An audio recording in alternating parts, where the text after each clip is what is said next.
Donald Trump beats Jack Smith. We have a very serious redaction battle happening and an unsealing battle and an ex parte battle because Jack Smith doesn't want really the public, you or me, to see a lot of what's happening in the court docket. And so a lot of his filings have been directly to Judge Cannon, trying to bypass Trump, or he's filing them under seal, or they're filing them with a bunch of redactions. And Trump's people said, hello, how about we see some of this? We have a presumption of transparency, of a right to access the record. And so they want this to be shown to all of us. Jack Smith opposes this very regularly. This is the classified documents case. And so we're going to see a Trump victory. And also Jack Smith gets a little bit of some energy from this permission that Judge Cannon is granting. Then Judge Cannon scheduled several hearings that we'll see in the docket coming up soon. And we'll wrap up the segment with a conversation with Representative Luna, who says there was massive collusion in the Trump prosecutions. And so this is the order that came out from Florida in the West Palm Beach Division from Judge Cannon. This is the classified documents case. The order is from the judge, United States of America versus Trump, Walt Nada, Carlos de Oliveira. The judge gives us her ruling. She says, all right, here's the background. Now, this cause, it comes before the court. Let's see if we can translate this history on Trump's motion for permission to file redacted motions to compel. Okay, Trump wants some permission to file some motions. Now, the court has reviewed the motion, has reviewed Jack Smith's response and the proposed redactions and Trump's reply and the unredacted versions of the filing and the full record in the press coalition and everything. The judge says, I've looked at everything. And upon examination of this and the following says, my independent review of the proposed redactions. Okay, so Jack Smith proposed some redactions saying against the backdrop of the First Amendment. So Jack wants that silence, but the First Amendment says open that up. She says Trump's motion is granted in part as indicated below. And the other defendants join that. So First Amendment gets some victory here. Let's see what they say. Background. On January 16th, Trump filed multiple motions to compel the discovery, meaning Jack Smith has a bunch of evidence. Trump says, I'm entitled to that. Jack Smith says, no, you're not. They say, yes, we are. Judge, can you please help? Mom, can you please make him give me back my toy? Eric, give your brother back his toy. Okay, thanks, Mom. Something like that. Defendants, Trump, attached various exhibits in support of their motion, some of which consist of documents, some consist of portions of documents, some were produced by Jack Smith in discovery, and other materials were obtained by Trump and the defense through FOIA requests, through Freedom of Information. So Trump is saying, I know what you have, and I need to get more of this, and I need the court to compel this to happen. Now, Cannon says, consistent with the protective order that was entered previously in June of last year, Trump filed their motions to compel in a partially redacted form. The judge said, before you file stuff in my courtroom, make sure it's covered up so the public can't see it. And then Trump moved to leave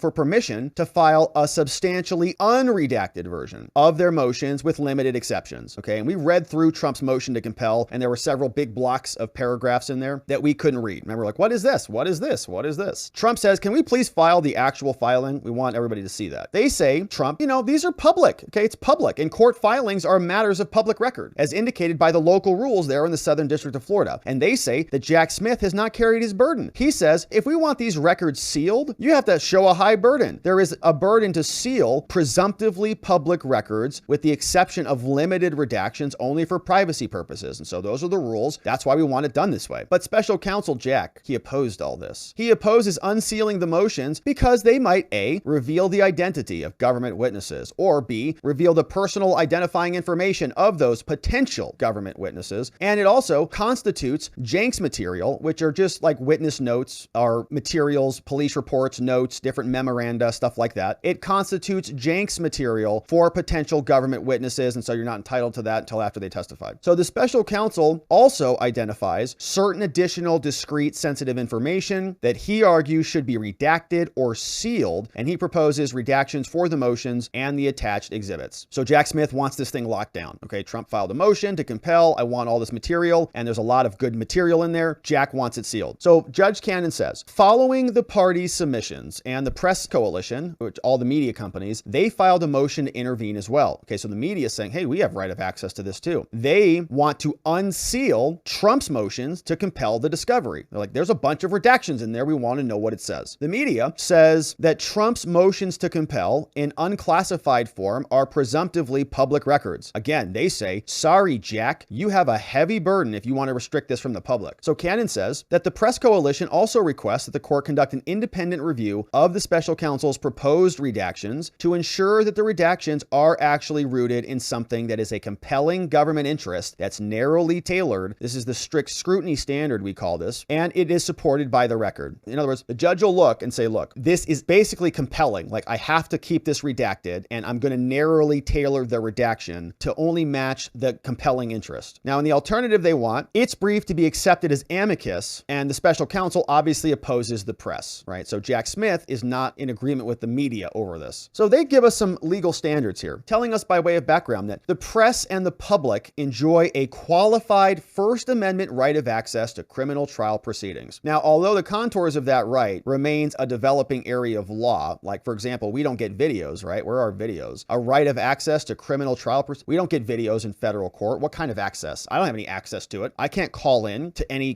court proceeding. There's no, unless I show up to court, right? So the access is pretty limited, like physical limitations. And even then, they're like, no, you sit in the media room and you get to look at the monitor. But okay. Although the contours of that right as applied remains a developing area of law, several courts, with limited exceptions not relevant here, have applied, this is canon speaking, the First Amendment right to judicial documents and records, including documents filed on the court docket, citing some case law. Now, in this case, neither party argues that the First Amendment does not apply to Trump's motion to compel or the materials here. So the First Amendment does apply. Now, in light of these First Amendment principles, canon says a party like Jack who is seeking to seal or redact the court filings, they carry a heavy burden, and the party requesting closure must demonstrate that such action, in this case Jack, is necessitated by a compelling government interest and it's narrowly tailored to serve that interest. It can't be overbroad. Some more case law there. Saying further, in ordering that the documents in fact do be sealed from public view, the district court must set forth a specific legal and factual basis for that order, why it is restricted. Canon says this strong presumption of openness is reflected in our local rules. That's what they say. It says proceedings are matters of public record. Any party seeking to seal the record, their rules say set forth a factual and legal basis as to why it should be sealed. The court has emphasized these principles throughout this entire case. Those are the rules. Now here is her discussion section. Following an independent review, my analysis is of the motion and the full record, Judge Cannon determines that with limited exceptions as detailed below, that the special counsel Jack Smith has not set forth a sufficient factual or legal basis that warrants a deviation from the strong presumption in favor of public access to the records at issue. Victory. Sorry, Jack, you lose. You don't get to keep this stuff under lock and key. Most of the special counsel's proposed redactions concern sealing the identity of potential government witnesses. Now, in support of that request, Jack refers in general terms to witness safety and intimidation. Remember this? Why do you need it sealed, Jack? Why can't we just see what you're doing? Why is everything done under the dark of night? He says witness safety and intimidation and Jenks Act. Now, although substantiated witness safety and intimidation concerns, they can, says the judge, form a valid basis of overriding the strong presumption in favor of public access. Jack Smith's sparse and undifferentiated response, it fails to provide the court with what we actually need in terms of a factual basis to justify the sealing. You can't just make witness intimidation. How's that sound? Okay. No, not good enough. We need more than that. Nor is such a factual basis provided in their sealed filing that we haven't read here. Now, Cannon also, she's holding Jack Smith to a standard, says, look, Jack Smith also alludes again, in general terms, just whatever, to the concern, he says that, quote, public disclosure of witness identities or their statements in advance of trial also risks infecting the testimony of other witnesses or unnecessarily influencing the jury pool. And she says, okay, well, even accepting those rationales for sealing the case, Jack's submissions offer nothing in the form of any concrete factual support for these rationales. You have any actual evidence, or are these just generalities, platitudes, for those rationales, or otherwise identifies any supporting evidence in the record to justify that broad and unspecified request on those bases? This is not Judge Chutkin's courtroom. I need some evidence. So this leaves 4 categories for resolution in the seal request. Personally identifying information about government witnesses like dates of birth, email addresses, telephone numbers, references to signal intelligence subcompartments, references to FBI code names of a separate investigation, and uncharged conduct as to one or more individuals. Like, well, we might charge some other people. Now, the court takes these issues in turn, following a careful review of all of the documents and all of the exhibits that Jack Smith sent in. First, as to the personally identifying information, the court actually agrees with Jack Smith and Trump that the sealing of this information is no problem. Yeah, nobody cares about that. Permitting the redaction of birth dates, okay? Social security numbers, that's fine. Home addresses, got that. No one's complaining. So Trump is therefore directed to comb through through the materials carefully, redact the email addresses, okay, redact the phone numbers, no problem, dates of birth, social security, and any home addresses, got it, easy. So no problem. Now, second, the court, here's what they say. Now, in redacting, she gives some instructions on the emails. In redacting the email addresses of special counsel witnesses, follow the convention employed by Jack Smith. For example, if the document contains the following reference, John Smith, like John Smith 1 at sample.com, the document should read as follows: John Smith, first part of the email is redacted at sample.com. So don't put his email here so that,